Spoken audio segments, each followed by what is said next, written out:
Hello, good afternoon. This is Q&A with Dima. Actually, today is with two Dimas because we've got a wonderful guest with us, Dima Slobodeniouk, the music director of the Orchestra La Coruña, also Lahti, and we'll talk about the theme of this talks, which is the transformation, art of reinvention in the time of the pandemic. So welcome, Dima. Wonderful to have you here. Thank you, Dima. Wonderful to be here, and thanks for inviting me. Two Dimas is a rare occasion, but of course, one is a lot older. And I know you from your still teenage years. You must have been 17 when you came to Vaasa, to Korsholm Festival, where I was already artistic director for a number of years. And because your father was one of the founding members of the NAS Chamber Orchestra, and then he took a position in Vaasa, you and your mom, who still lives in Vaasa, moved in 1991, I believe. Yeah, so that's almost, well, now it's exactly 40 years. 40 years ago, you moved to Vaasa. 30 years in the autumn of this year, but actually, well, of course 30 years. No, what am I saying? It's 30 years. Yeah, of course. They came slightly before me. They moved like in the autumn of 91, and I came in January of 92, kind of in the middle of the school term. Yeah. Tell me, because of course, once you moved to Vaasa, and we saw each other quite often for a while, I know you from that age. But I'm very interested about your early years in Moscow, and who were your teachers, where you went to school, the background. Talk about your family, if you could fill me in on that. Yeah. I'm actually becoming more and more interested myself in those early years. You know, it's kind of the further you go, the more you start thinking about the past, and it becomes, in my case, it becomes more and more interesting. That actually, why am I the way I am? so I'm asking a lot of questions as well, and not always really getting the answers, but I think many times asking questions is more important than actually getting the answers. Well, I mean, I started playing violin at the age of 5, I think, and my first teacher was Zinaida Gilles, but not for long. So because she left to US, and so when I actually entered the Central Music School, I was already studying with Evgenia Chugaeva. And with her, I studied for a number of years, actually for as long as I studied in that school. Because then I think from the 8th grade, I switched to the conservatory music college, which was called Merzlikovskaya. Училище, Merzlikovskaya училище. Well-known places, yeah. Mm-hmm. So I spent actually 2 years in the Merzlikovskaya school, and then 1.5 years in Merzlikovskaya училище, from where I actually left to Finland. And there, my teacher her surname was Slavyanova for a few years. And when I came to Finland, all the way up to my degree in Sibelius Academy. So first I studied 4 years in Jyväskylä, that's central Finland, with Olga Parkhomenko. She was one of the first pupils of David Oistrakh. And I actually never changed. So I studied with her for 9 years, I think, and graduated from Sibelius Academy with her as well. And that's it. So, yeah, so as a violinist, you had really only Russian teachers. First in Moscow, but then also a Russian teacher like Olga Parkhomenko belonged to David Oistrakh's school. But of course, your early ones, both Chugaeva and Zinaida Gilis, they were the assistants of my teacher, Yuri Yankilevich. So they belong to that great school, which came from Abram Yampolsky and so forth. So you've had wonderful teachers all along, and always Russian, which we will later talk about your conducting teacher, but that teachers and influences, but that comes later. So you came from a very good Russian violin school. Yes, and actually the interesting thing with Parhomenko is that though she was David Oistrak's student, she was extremely interesting in Yankelevich school, and she was following his lectures and lessons constantly, like based on which she, in a way, created her own school. Because what happened with me when I started studying with her was we basically took everything apart and started rebuilding from scratch. So whatever she actually, it was very, the way she taught, technical kind of the approach, relationship to the instrument, the physical aspect of all these. I think it was, if anything, more close to Yankelevich school. So I guess I'm really more like belonging to that camp. So I understand. Tell about your parents. Of course, your father, we will speak especially because I got to know him very well, and I knew him for a long time. But also your mother's side has wonderful, distinguished musicians. Yes. Well, I guess I didn't have very much choice what to do in the age of 5, instead of, because I come kind of, I think it's a fair thing to say that I come from a viola player's family. So my grandfather, and I'm really proud of that. But so my grandfather's, my mother's father was principal viola of Moscow Phil. And from certain period onwards, my father played with him on the same stand. He was assistant principal. So that's how I remember. That was completely like, drinking water in the morning. That of course my father and my grandfather sit on the same stand in the orchestra, but later I realized that it might not be such a thing, to be taken for granted. So doesn't always work out well. Yeah, but no, in this exactly, case, yeah. And my grandmother was playing in the opera studio of Moscow Conservatory.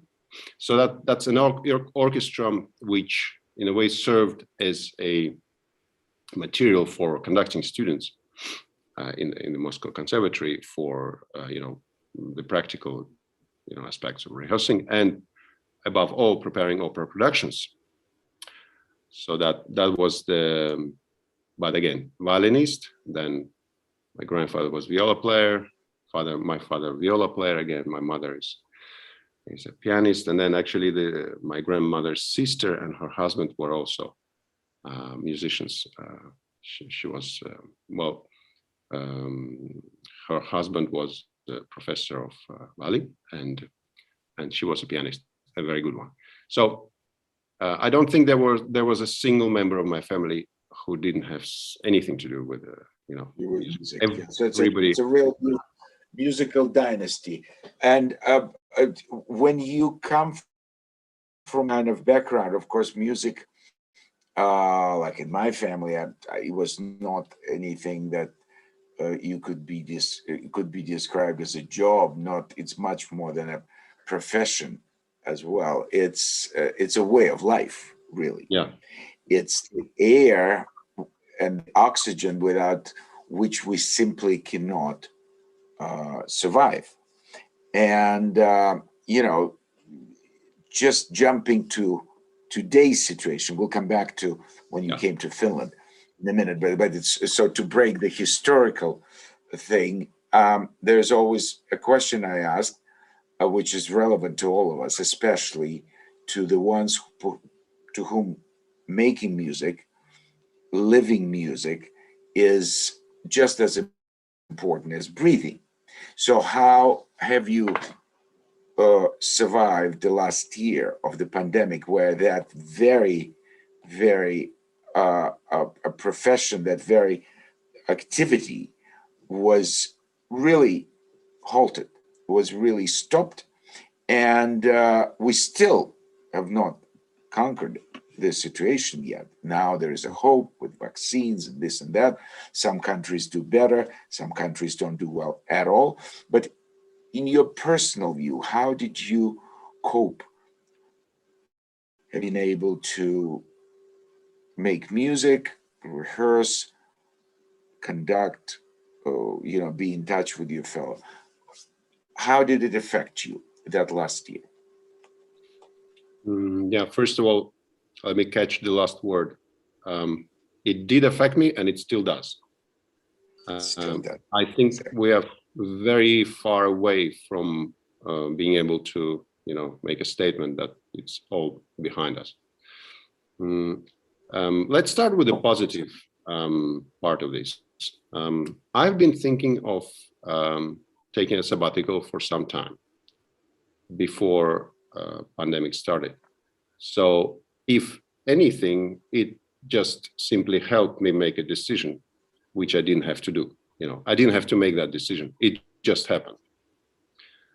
So, and I really needed it. Only now I understand how much I really needed. And so a certain kind of reset, reboot, like in a case of a computer, some hard disks you have to switch off, pull out of the electricity and wait. So that's what happened in my case, because if you stop, you keep going for another 2 months in your head and in your system. So to really feel that, okay, you've cleared the cache and you've reset and you are ready to move on or to create something new or to advance. It took many months. At the same time, when I really felt that, okay, I've stopped and I feel peaceful, I feel, very good with myself. And at the same time, it started really getting into me that you don't have any idea when are you going to be able to make music again. And at some point it was almost physical pain of not being able to touch the sound with your hands. Yeah. That's what I enjoy so much now when I'm able to work. Those moments when the music starts sounding and I really feel it here, not only in my ears, but I have physical contact with the sound. And that was for me the most difficult thing, not being able to do that. But again, let's turn it onto the more positive note. I have 2 orchestras which were able to function almost constantly. In both cases, we had, of course, a complete stop until June 2020, which after we started, doing something. But again, that stop was also brought to, there was a lot of planning, a lot of brainstorming, which was not easy because no one of us was ever taught or prepared to function in this kind of situation. You have a symphony orchestra and you're supposed to make it function without, first of all, without seeing people and without having any chance of performing anything for anyone. So, but here we are, alive and kicking. That's right, and hopefully also making some plans for a better future when finally that virus will be conquered, which I'm sure it will eventually with a full vaccination of as many people as possible, and hopefully one day we'll just be able to once a year, like a flu shot, to get that boosted vaccine once a year, and then we are no longer vulnerable. That's the idea. That's sort of the good plan. Now, how long it's going to be that moment, nobody knows. Nobody knows. And of course, as you know, because you've traveled much more than me in the last year, normally I travel ridiculous amount, but this time it was just absolutely minimal. But now I'm preparing to travel again at the end of April. And it's just, as I said, it's a combination of Chinese puzzle and steeplechase. Yes. Steeplechase is where you have to jump again, with barriers and then fall into water and this and that. I mean, it's just ridiculous. And so much of it is unknown because you don't know the change. But in any case, I would be just happy to be going through it. Now, let's come back to the moment when we met, or when you came. It must have been the first country outside, or certainly first Western country outside of Russia that you encountered when you came to Finland. You hadn't been up till 91 or 92. You hadn't been abroad, right? Up to 91 summer, when the whole thing in Moscow, with the political turnover happened. Exactly during those days, I was first time abroad with my dad at the festival of Aix-en-Provence. Aix-en-Provence, you were. I see. Was were playing? Was it not Aix-en-Provence in all? It was not Aix-en-Provence. You were in La Roque d'Anteron.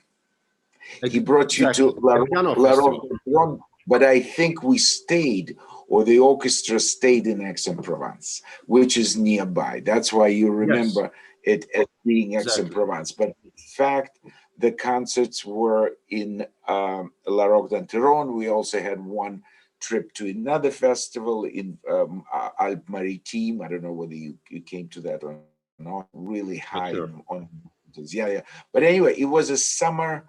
It was August 91. Yes. That's when we were, yeah. So you'd been to France. That's lovely. Now you came to live in a completely new country, in a completely new language, mentality, and how quickly did you adjust, and what were your impressions? Because as it turned out, Vaasa, which you've known since then, almost 30 years, became a very important city for you. That's the city where your father got the job, where the Korsholm Festival was, which the artistic director, and then also, I think you were also the chief conductor of Vaasa Orchestra for a little while. Principal guest for a couple of years. Just a guest, yeah, principal guest. So it was also kind of the beginning of your symphony conducting, and your mom still lives there. So there is a lot of you have an incredible sort of perspective of life in this town for 30 years. But what were your first impressions?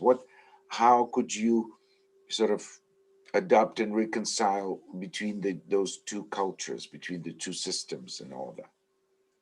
It all happened quite quickly.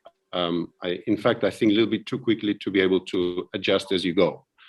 I think I remember it being rather dark, and I don't think that's a fantasy. I think it really was really dark. January, it was January 26th when I came.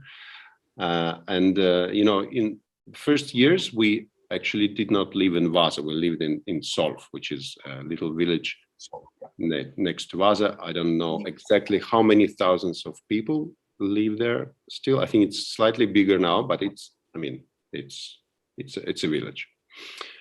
And lots of snow and cold and dark. But somehow, this paradise-like clearness of air and something extremely clear, also on the more general level. Somehow everything became more spaced, not congested not packed in a box. Everything started, created some kind of spectrum which you could see actually. Life was quite hectic in Moscow, as you know very well. And it was completely the contrary there. I don't think there can be any more substances which you could compare and like create this kind of contrast. Completely white, black and white, and a lot of changes occurred at the same time, because as we moved to Finland, I also, like in few months, I moved to Jyväskylä to study. So I changed the country and I moved to another city to live alone. So age of 17, I think it's fine. It's not particularly too early. I mean, some people do it even earlier, but it's a fairly challenging age to start your, personal kind of life on your own. So all that added up to being, a good package of things to digest during the next 10 years. So a lot of changes, but you survive, then that's how you become stronger. I think it's very well said, what doesn't kill you just makes you stronger. I guess it's very often like this. Obviously, I was not facing any dangers. It's a very safe country with very friendly people, but as you said, very different mentality and culture, both on the street and in the music education. So a lot of questions needed to be. From my part, observing you after a few years there, because we would keep seeing each other even after I left the course home in '93. I would come back to Finland, of course, for concerts, and we would meet, whether it would be Helsinki or Jyväskylä, even before or whatever. We would always, and then later on, you invited me to Oulu when you were there as a music director. We would always, from my part, I always observed how you transformed, changed your character, not physically you were always, good looking, handsome, tall, young man. Now you have a beard, so you're beginning to look like I maybe looked, 40 years younger. But anyway, the thing that I knew that you were absorbing also characteristics of the Finnish character, because you were in the Finnish, you were much quieter than the normal Russian young man of your age, or Muscovite. So I've always, a little bit like New Yorkers or the big city people, always busy and, kind of aggressive even in the positive sense, but impatient, let's put it this way, not necessarily aggressive. But it was very different. You were very composed, quiet, and you've absorbed a lot of characteristics which are very, very typical for that very magical and special country Finland is. And that was interesting. If you looked at yourself today, because then later on you moved also to Spain, we're jumping now over certain decades, and I'm sure you've absorbed from your work with the Spanish orchestra, but do you still, for instance, do you feel that you feel yourself that you're a Russian artist, or more Finnish or Scandinavian, Nordic artist, or now you've acquired something Southern, as Spanish as well? How do you, as you said, you look in the mirror and you want the answers where you come from, but how do you feel? You feel that you're an artist, a Russian artist living abroad. You don't perform in Russian, not yet, and you see yourself as a result of all these influences? I think the easiest and the most clear way to look at that is through music, because otherwise it becomes really complicated, because I'm a mess of, you know, all the cultures. But through music, you know, it's like a language. The language you speak at the moment is the one you normally would think in, right? I mean, you can't really speak English thinking in Russian, or for sure you can't speak Finnish thinking in Russian or in English. So I guess it really depends. As everything was quite new to me, so I did not dare take, for example, Finnish repertoire into my concert programs for some time. The interesting thing of me becoming artistic director of Sibelius Festival was a nice addition to the to the package, and I was really honored to be to have been offered that. And then suddenly you become so familiar with that music that it actually feels like your own. So me performing, let's say, Sibelius Symphony somewhere abroad feels like I'm bringing something of my own. And I guess that maybe partly answers your question, that it doesn't really follow any patterns. It's very case sensitive. You know, I guess I'm all that. If I'm doing Russian music, I feel very Russian. And then sometimes I have this, you know, who was it who said about the interpretation of Tchaikovsky that don't try to make Russian music too Russian, or so I guess if I have to represent some kind of a stream in interpretation of Russian music, that's me. I don't want it to sound too Russian, because that's not what it was, how it was conceived. And I guess let's not get there. It's a long discussion, but absolutely. But I'm proud to be known of the three, and at the same time, all three at the same time. So it's really, one day it's like this, and another day it's something different. And I feel very much depends on what you're working on and what's the repertoire. And I think that's basically how it should be in the world of music, because I mean, if we start really looking at the history, Tchaikovsky, which so many in the West, especially, and America in particular, they think they love Tchaikovsky's music, but they very often take him completely wrong, because for Tchaikovsky, his god was Mozart. Exactly. Maybe second god was Schumann. Exactly. And he composed most of his best works in Italy. So that's how Russian he was. And in Russia, he was not considered a Russian composer at all. He was by the Mighty Five, by Mussorgsky, Rimsky-Korsakov, and the rest, Borodin. They thought he was the most Western of the Russian composers. So there. So it's already a contradiction back 150 plus years, so but it's interesting how how wrong all those labels when you come in. Oh yeah, that's a Russian violinist or Russian conductor. No, first of all, I was never Russian in Russia. In Russia, I was Jewish. yeah, exactly. As soon as I left Russia, exactly. As soon as I left Russia, all of a sudden I became Russian. Now, some people, when they hear me talk, they think I'm American. So if they don't like America, I will be, I will always be in minority no matter what.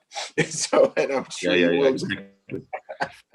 But maybe we're lucky. Maybe we're lucky being in between the kind of the continents and in between the borders of the products. I mean, we all have this tendency of creating products and or uniting things into one package and calling it something. It's really does not serve any purpose for most of the time, especially in music.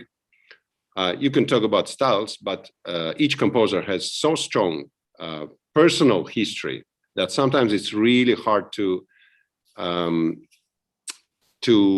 connect it to a history of one country or one society. By the way, Absolutely. Sibelius is also a very, very good example of that. I mean, he has a lot of European influences just because, you know, he spent a lot of time there. And by the way, Italy was also present very in his, like, the Second Symphony is composed there. And well, I mean, it's enough to look at the score, actually, both of Tchaikovsky or Sibelius. I mean, if you look at it, you understand that this is the language which Brahms used. It's the same kind of the same structure, the same bricks, though harmonically completely something different, which makes Sibelius Sibelius. And then there is, of course, a very something very Russian influenced in Sibelius, because he was such good friends. You know, first of all, he was very close to Russia, and Finland was part of the Russian Empire at that time. And his very often drinking companion and a good friend was Glazunov. You know, their famous drinking parties that went on for days, if not weeks. You know, more like more like weeks, actually. Yeah, more like weeks, exactly. So, you know, it's an interesting point of, you know, interconnecting and where what culture all of a sudden played, if not direct influence, then maybe practical influence for you know, who thinks today that the Goldberg Variations, perhaps the greatest piece ever written by Bach, and maybe one of the most extraordinary pieces, was actually a commission and paid for by the Russian consul, Kaiserling, who lived in Dresden. So there is this Russian connection. And how many people remember saying so many times Razumovsky Quartet and this and that Razumovsky, Count Razumovsky, paid you know, a lifelong stipend for string players, which formed Razumovsky Quartet, specifically to play every new quartet that Beethoven wrote, as long as he was writing them. So, you know, these things don't happen very often nowadays, do they? Not as often as in those, but still, let's hope for something. Now, speaking of influences, interesting. Just before, one of our friends whose question I wrote, now there's one that's being asked by somebody, you know, Mimi. So who is the Russian composer considered Russian by Russians themselves and other, who stayed till the end? That's a good question. Quintessential Russian composer. You go first, and then I might add or whatever. Or was considered okay, but who stayed doesn't really mean anything. You know, you can stay and still be still be. I don't know. It's hard to say. I mean, you could say you know, you could talk about Prokofiev, but I wouldn't go that far. No, and how about his French period? His French period and his American period. He was away from Russia from 1918 to 1935. Really, and I mean, when he came back, he came back. It was, I mean, this is probably the worst example, but again, this is maybe the quintessentially the closest Russian composer to me from all of them, and I connect as a Russian person to Russian culture through his music, and that's weird. Maybe because he underwent something similar as I have. I don't know. Maybe, but and to be honest, a composer like Borodin, for example, Rimsky, half Georgian, by the way. He was half Georgian. He was an illegitimate son of a Georgian prince. I would say Mussorgsky, probably, maybe the most Russian. not just because he drank so much, not because he was also a genius composer, but never finished much. But he wrote some such Russian music, and in the 20th century, well, the one who was a true patriot and maybe a Beethoven-like figure for the Russian music certainly was Shostakovich, Yeah. who really reflected the whole most of the 20th century in his music. I think maybe, and he actually had a very close kinship with Mussorgsky. I think he orchestrated several things, Kovanshina, you know, huge opera, and he dances and song and dances of death, and a lot of things. He felt very keenly. I would put those two, because it's certainly not Glinka, who spent most of his time abroad, either in Spain or Italy. And it's, as we talked about Borodin, even Rimsky-Korsakov, who was a naval officer. Who knows? You know, I would say... By the way, do you know that Rimsky-Korsakov actually spent quite many years here in Ferrol, in Galicia? Really? It's like 1 hour by car from here. Wow, I didn't know that. Yeah. Of course, Capricho Español, which I love very much, and performed in Spain with several orchestras. I love that piece. He really had a feel for it. So I hope we answered Mimi. And now another question from the same group, from NES. This is from Ron Efrat. He said, what was the direct influence, both personal and musical, of your beloved father on you? Such a colorful personality. I know that I learned, Ron, as his colleague and stand partner, never panic, deep breath, clear your head, and trust your assistant, always. Yeah. That's a wonderful tribute. Of course, for those who don't know, Valentin Slobodeniuk was a wonderful violist. He was, as you mentioned earlier, you know, on the first stand of Moscow Philharmonic Orchestra. And then when he joined NAS and came to Vaza, he was offered a position which changed his life and the life of his family, of his son, who is our guest today. And he played wonderfully in all the groups of NAS, and of course, Vaza Symphony, until his untimely death at the beginning of this century. So what did you take as a direct influence, personal and musical, from Valentin? I think when you are growing up as a baby, you don't choose what you take and what you don't. You just absorb everything. And as I noticed with my kids, especially with my older son, who starts showing certain qualities which are more, you know, not so much of a baby anymore. He will turn 9 this year.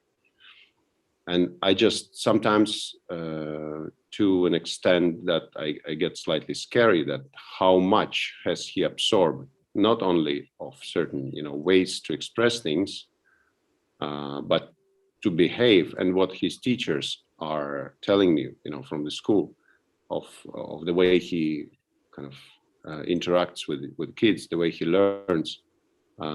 I'm really proud of him, and proud that I'm his father and he's my son. And I think, and I'm sure that the same thing happened with my dad. Okay, something is starting updating in my computer. Let's hope this will not cut. No, I could hear you. I think you're still okay. Yeah. All right. I just don't see at the moment, but let's see if I can get you back. All right. Right now. I can hear and see you. No problem. So yeah, he was a person with a soft calmness, but really firm hand, you know, like he took time to make decisions. He thought about things. He didn't talk very much. When he did, I think he really meant. That makes an impression, you know, on a younger person, especially if you are being his son. And I'm happy to feel and to really to say that I somehow inherited that, and I'm the further I go, the more I miss you, because you reach certain age that you really wish that, okay, I would love to share this thing with him, would have loved to. And it's what, 18 years now since he's gone. So in a way, I miss him as a friend more and more now. And he's been very, the decision actually to leave Russia for Finland was, of course, his. Yeah. We all, participated in that, but he was very firm in that, in the sense that he really wanted to live in Finland. That was the country, one of the first countries he also saw and visited many times, also through NAS. And somehow he felt that there's a vibe which feels like home. And he was very good in following his gut feeling. I'm also very grateful for that, because I'm noticing that more and more, I don't know, maybe it's bad, but I'm making decisions based on my gut. Because somehow everything is based on information, facts nowadays. And if you do not follow those guidelines, you are slightly offset from the way people expect you to function. But sometimes, you get much more by following your gut feeling, which means that it's also your intuition. That's what we do in music. After you've gathered all the information, all the facts, all the history, that doesn't make for an interpretation. That all needs to, come through you, through the filter, become something which no one else does. So I guess that's from him. And yeah, he's been a wonderful person. And musically also, he tried to teach me violin. I say tried because it's hard in the family. I know there are some good examples when children study for decades with their parents or one of the parents, but we had one such case 2 weeks ago. Yes, Boris Garvitsky, who exactly practiced every day for 10 years with his wonderful there you go. Father. That is unique. I don't know anyone else who's actually been so steadily taught by your parent, by any. So that is a world record, I'm sure. The one that I've never heard of anybody with that degree of intense consistency. Because exactly. And also it tells you about both of their natures, because you would have so many points where the older you are, from 6, okay, you don't argue so much, but at 12, at 13, even before, I remember I had diametrically opposed to my great mom. If she couldn't even begin to give me a lesson for 10 minutes, let alone for 2 hours every day. And she was one of the greatest pianists. But it doesn't matter, because I disagree. So that's just that shows how incredibly peaceful and respectful, and somehow, but that's just an example. It's an exception that proves the rule. That basically that's probably very well said. Yeah, exactly. Exactly. Yeah. So now, of course, we remember, and we'll always remember Vale. And I think the older we get, the more we will look back, and hopefully also that is very special group. And yes, when we hopefully make our way, not this summer, but the summer after that, to the place of our birth, of the birth of NES in Korsholm, we will absolutely have a special spiritual and musical reunion with Vale, and remember him in the most special. Even with Vasa Symphony, when I was there, of course, after he was gone already, and I made a return maybe in 2012, so it must have been 10 years Yeah. Of his passing. And we did a concert with his colleagues who played with him, you know, all those years. And we did also Rachmaninoff vocal, how special that piece, and you know, my transcription for strings. But he played it many times with me, and they played it very beautifully. And I felt that he was there in town hall Yeah. with us, and I'm sure he follows you with great great feeling of proud father, and a sense of great accomplishment, because the move, you justified all his big decisions, which take, you know, when you said about gut, making decisions based on gut, I think those are the most courageous things, because it's easy now to calculate. You know, you can do statistical analysis and this and that, all these, you know, platforms, they will give you statistics, you know, the likes, the dislikes, the views, no views, but it's all cold. In spite of all of that, you have to have a feel for it. As you were saying, you know, based on that, I remember a story when I wanted to go to my very last competition, the Chrysler competition, and I had a wonderful manager who set me up already in the winners series at Hercules Zal, which was ultimately more important than the competition, to be part of that series. And he said, Dima, why do you want to go to another competition? You know, there is a risk. There's no guarantee that you would win. I said, absolutely not. But I said, you know, but I have a good feeling about it. It's a gut thing.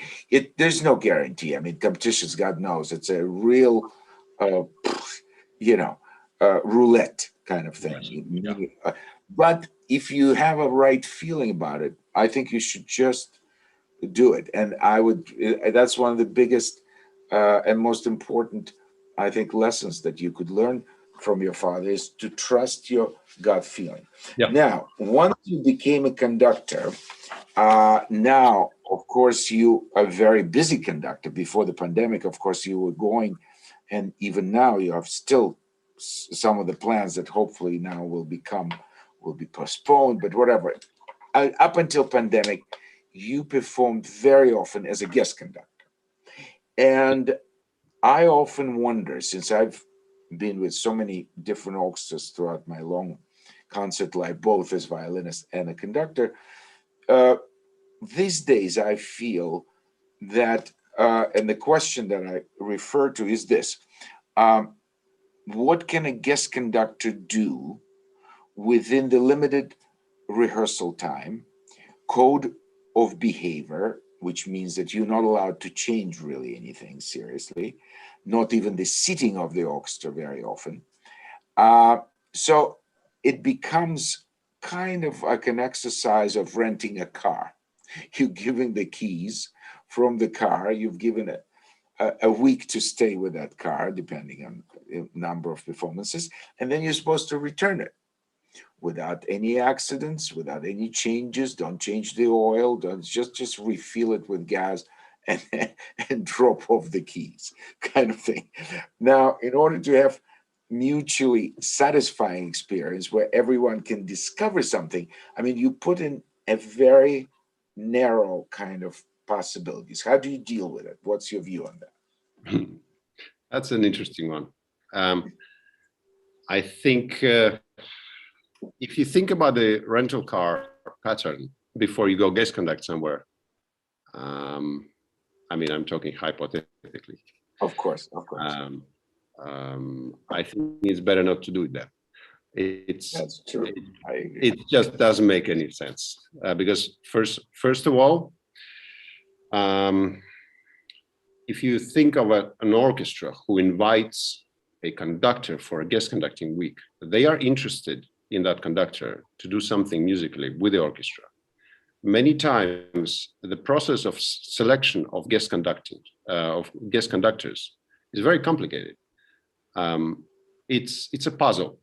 It's like because I'm on both sides. I'm both planning and doing it myself. So if I would see that a conductor comes to my orchestra, spends 1 week without changing anything, behaving very well and correctly performing all the pieces which he's supposed to do that, I don't think I would like to see him again, because it doesn't make, for a, you want someone to make your orchestra better, or to bring something, something new.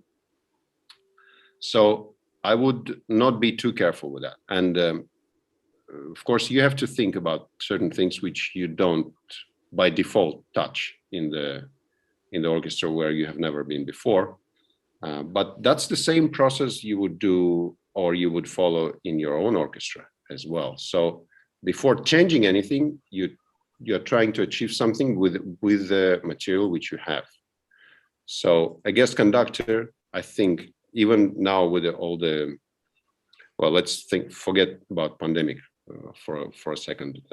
Let's say that market is very active, full, overloaded, so you have to bring something of your own. If you're trying to be the correctly perfect guest conductor, no one is really interested in that. So even if things don't go very well, or it feels like that, but you are honestly doing your thing, I think that's enough. That's enough. You have to be careful with the pieces. I think that's actually more essential than the way you behave. What you choose and I've had both very, very positive and rather negative experiences based on the choice of repertoire. So that question is more, it affects the outcome of a guest conducting week sometimes more than actual process. So, I would say renting a car, in a way, yes, but I'd like to approach it in a more daring way. So that guest conductor is actually someone who is not bound by certain, that you come in a best case or worst case, I don't know, no one knows you. You're just doing your thing. And many times it happens so that you are being offered a position of music director based on one guest conducting week. So I guess something did go well in that case. And then sometimes, of course, it's the country.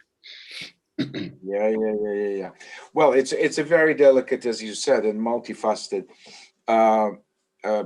profession, because one, you don't always have, or a guest conductor very often doesn't have a choice of a repertoire because it's been chosen for him, or we need somebody for this, and we need this orchestra needs this, and the choice of the soloist very often is also not determined, but that's a whole other set of questions and problems. But you're absolutely right.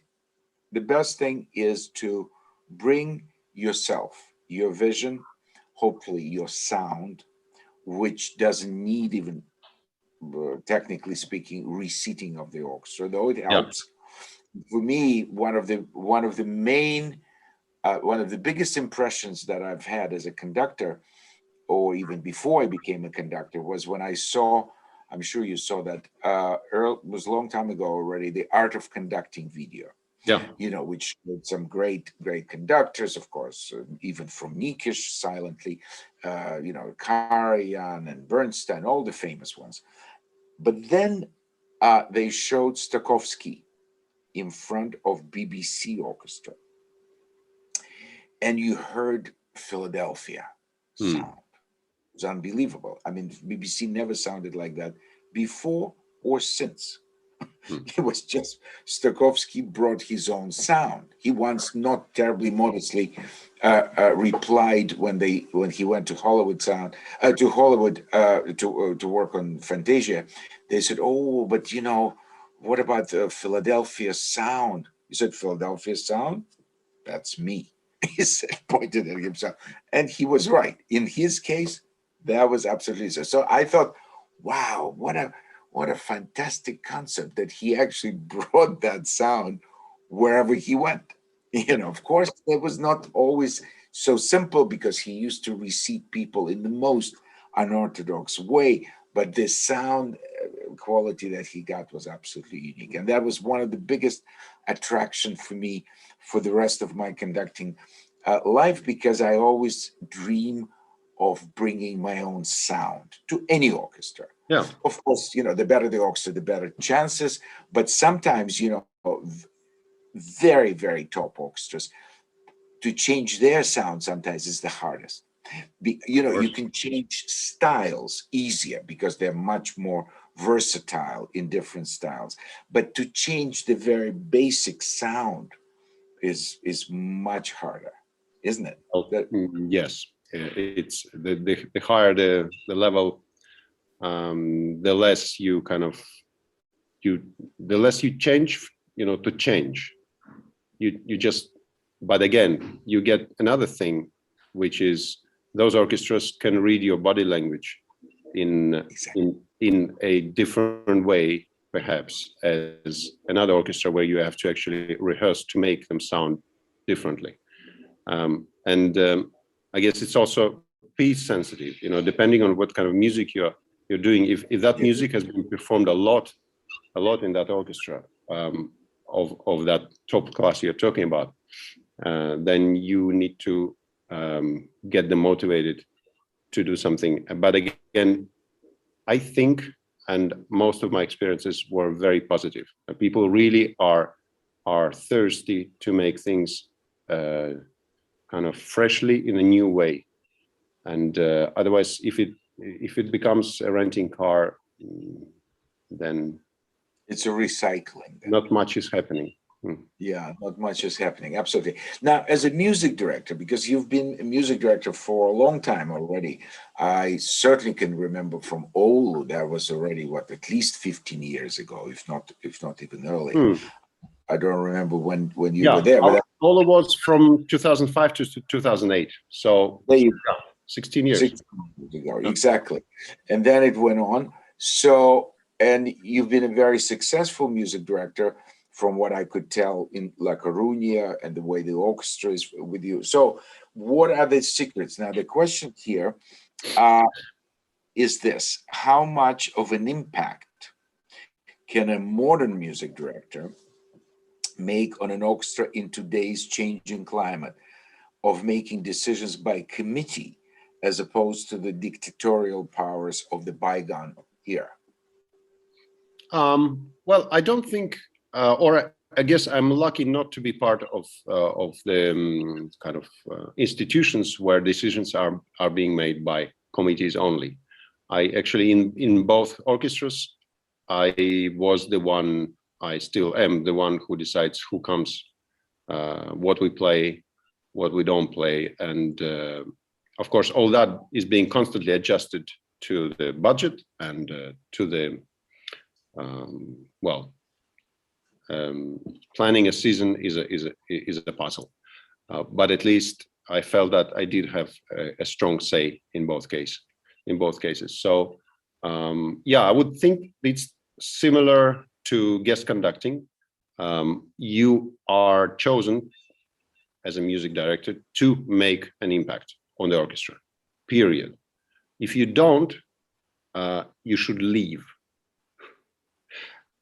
I think that's just it's slightly black and white, but that's how I see it, and that's how I try to function myself. The moment when I'll see that my impact is not being carried all the way through, and the orchestra actually sounds the way I want them to sound, then you start thinking about different possibilities. Yeah.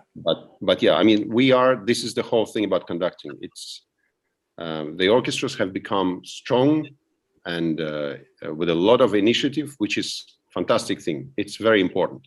But again, this is not like in our modern society where at times decisions are spread over large group of people, and at this, at the end, no one is really responsible. In this case, I think the way it should be, with a good relation to the musicians and to colleagues and discussing things, but there should be one person who takes the responsibility for the decisions. And that's both in case of phrasing of certain piece and also depending on the more general arc of development of the orchestra. And that's, I think that's simple and rather healthy way of relating to, leadership. I think it's a very, very good view of it. And because I remember my late dear friend Maris Janssens years ago complaining that even in his incredibly successful 19-year Oslo, he found it very difficult to have a strong say in in the choice of guest conductors or even in the choice of the soloist.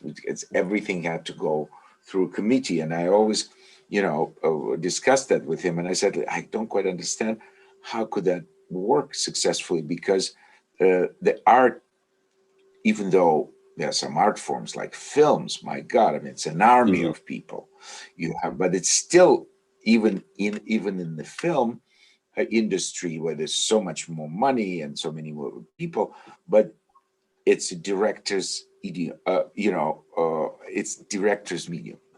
Director is the one who has the vision, of course.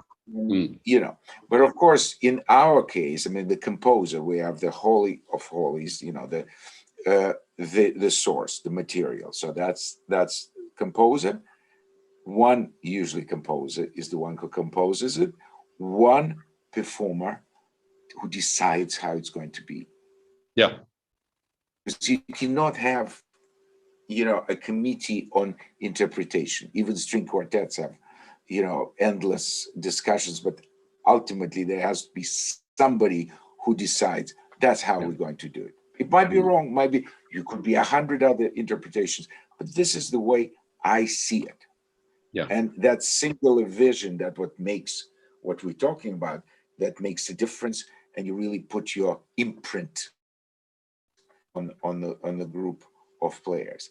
Now, let me turn the attention to the young performers today, because you, as much as I can always view you as a young performer, but you're no longer so young, and you're in the position of a senior. You're in a senior position where you can hire, you can fire to a certain degree, but you can suggest, you can take new pieces.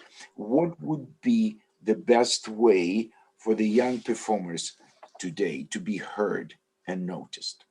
Is it still competitions, auditions, or now it moves more towards online materials like website, YouTube that we're talking to you now on, or other social media? What's your view on that? I think social media and the material which is in a digital form, which you can send around, if you are asked for it,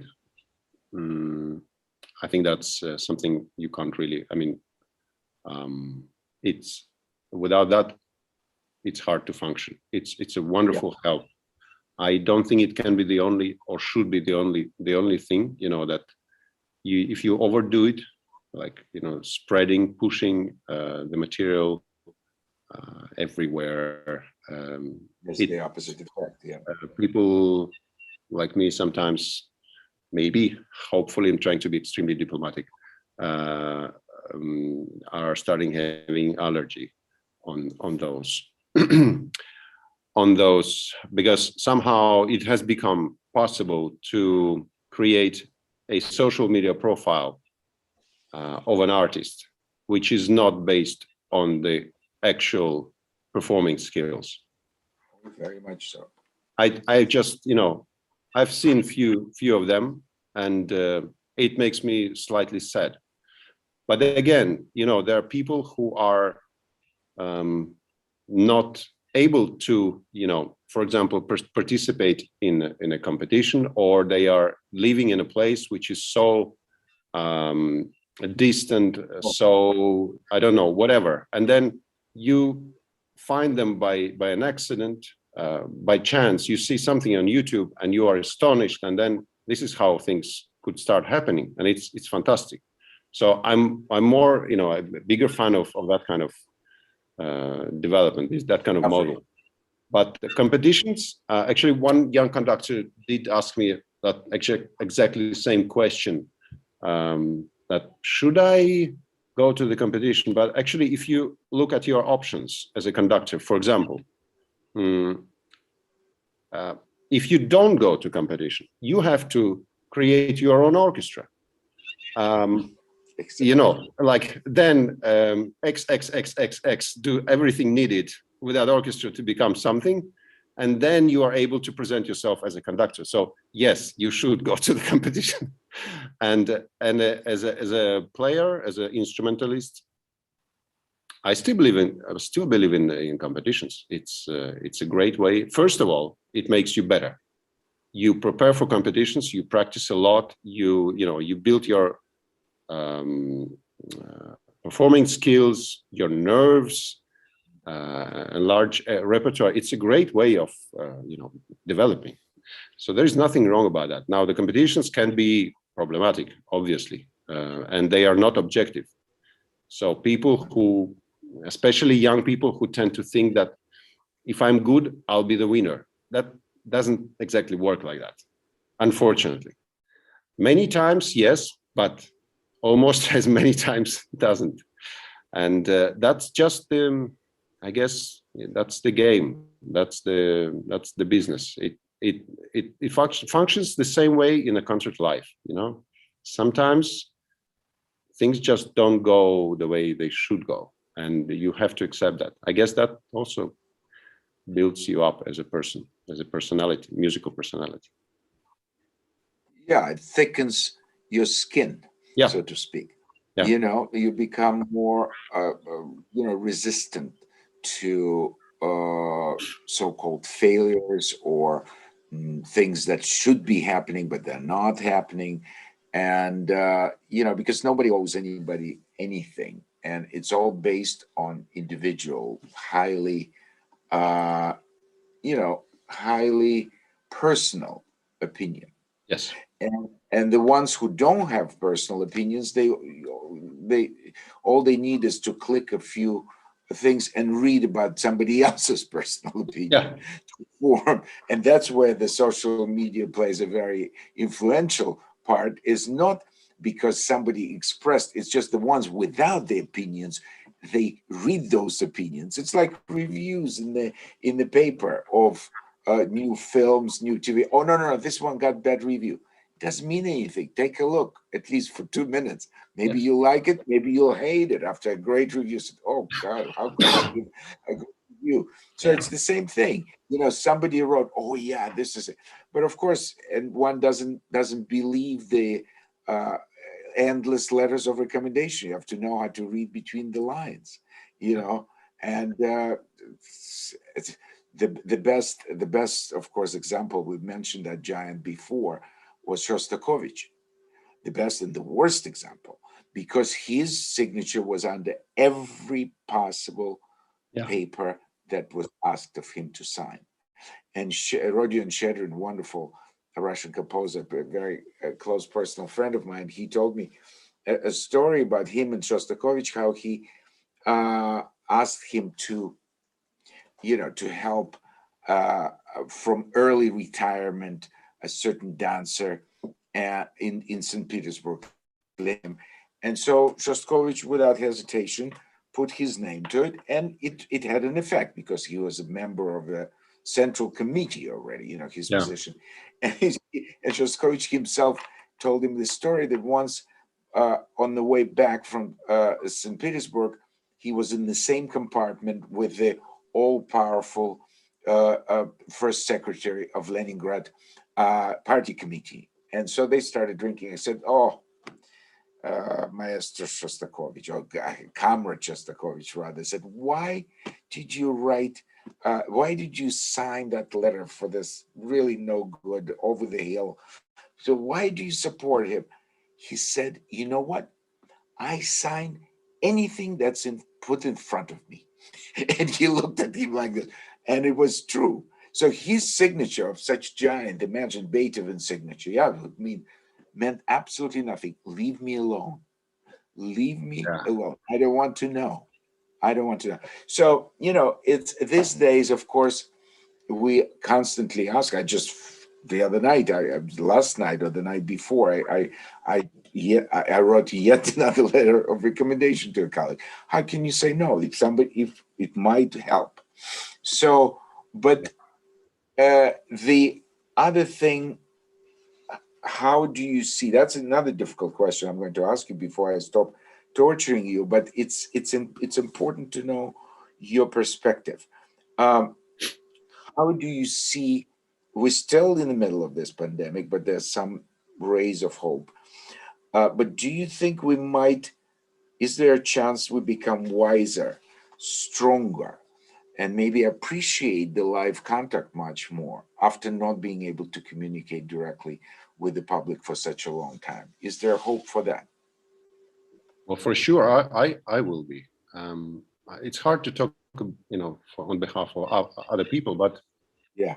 I was so hungry for, and I'm still very hungry for performing for people, that now that actually in Galicia, since 2 weeks, we were able to have 250 people in our hall. Actually, it's not a hall, it's a coliseum which can hold up to 4,500 people with safety distances. So there, 250 people, it's not very much. But still, when they were there, it's such an incredible feeling. And this is, I would have never been able to experience this if there was no pandemic.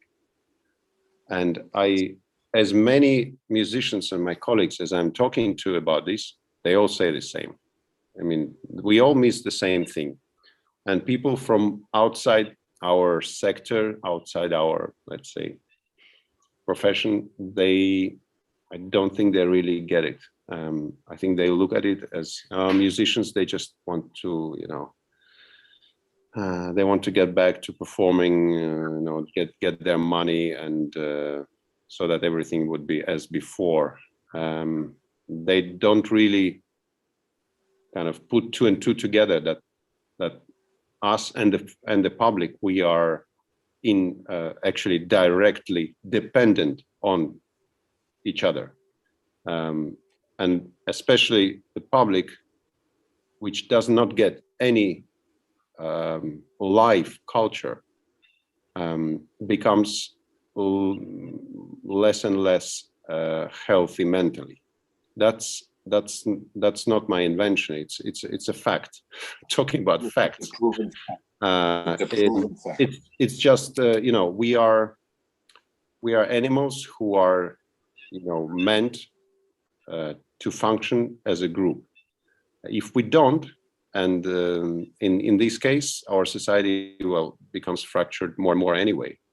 Has become last couple of decades, because we can do anything sitting at home, and now especially, like, we don't need anybody. We can play concerts without audience, and we can write books and sell them and get reviews for them, and then we can do anything. And at the same time, it just makes us less and less human beings. It's the interaction. It's interaction on stage, and it's interaction between the audience and especially within the audience. It's a social experience of listening to music together with the other people, which does not exist now and has not existed for 1 year. And that is a catastrophe to my taste. And it should be viewed as strongly as environmental problem of the planet. I think it's the same. If we will handle the global warming, but will not have the fully functional cultural life, the outcome will not be much better. Will be pretty miserable, because it will profoundly change. I think the psychology of mental health of human being, because we're so much also depend on exchange of energy, because music is art of communication. We exchanging, we generate the sound, we expend a lot of hours of preparation, but also at that point with great deal of adrenaline and energy, we exchange energy, and they give us that energy back. We also now totally, denied of any kind of tactility. We're very tactile being. Some cultures much more, especially Russians. They always, it's important. If you look in the zoo, how our, historical ancestors, the Yes. monkeys, how much they need just to hold each other, just to hug each other. Yeah. To remind that they're not alone. Yeah. That tactile connection has been removed. We're all in masks and we're not allowed to touch each other. That's already a serious change in our behavior. Yeah. And if we're not allowed for, you see, I just read an article just this morning in the Times. I mean, the film industry, TV, is way up. They're producing incredible amount because this audience has doubled, tripled, because we're all watching those TV series and movies now on our screens. But that's a different media. What they totally forget, that we do need that live contact.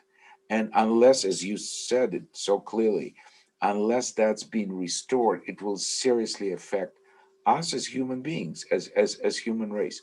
So on that sort of warning, I want to still be hopeful that we'll be able to somehow bring that back, maybe not as quickly as we would like, but eventually to have the new normal, whatever it is. And I hope to see you in real life, not only on the screen. Likewise. And to be able to see you on stage and at the table, and just to be able to be in the same space together, not only online. In the meantime, thank you so much, Dima, for taking the time from your family, from your downtime on the Sunday. Let's wish all our Jewish friends happy Passover, because that's what it is now.